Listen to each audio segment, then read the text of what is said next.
வணக்கம் தம்பி. வணக்கம். சொல்லுங்க. எங்கள் அண்ணன் ஒய்ஃபுக்கும் எங்கள் மாமாவுக்கும் தொடர்பு இருந்து மேடம். நல்லா இருக்க. என்ன பிரச்சனை? இதுமாரி அவங்க 2 பேரும் தொடர்பு இருந்து எங்களுக்கு தெரியாமல் போயிருந்த மேடம் இவ்வளோ நாள். எங்கள் அக்காவுக்கு வந்து அடிக்கடிக்கு மாத்திரை கொடுத்து போதியில் போட்டு வச்சுட்டு இவங்க 2 பேரும் தொடர்பு பண்ணுறது மேடம். இது எங்களுக்கு தெரியாமல் இருந்தது இவ்வளோ நாள். அக்கா குழந்தைங்க இருக்கா? 2 குழந்தை இருக்காங்க. என்னடி இது?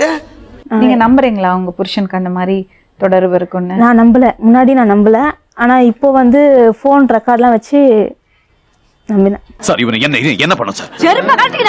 எனக்கு ஆப்ரேஷன் பண்ணதுனால என் வீட்டில் ஆள் இல்லை, அம்மா இல்லை, எனக்கு அம்மா இருந்துட்டாங்க. சாப்பாடுலாம் செய்யணும், 2 பசங்க இருக்கு அப்படின்னு அவங்களை கொஞ்சம் பார்த்துக்க சொல்லி வீட்டில் விட்டேன் நான். யாரு? எங்க அண்ணியை. ஓ அப்படியா விஷயம்? பக்கத்து வீடு தான், எல்லாம் ஒரே காம்பவுண்ட் தான் நாங்கள்.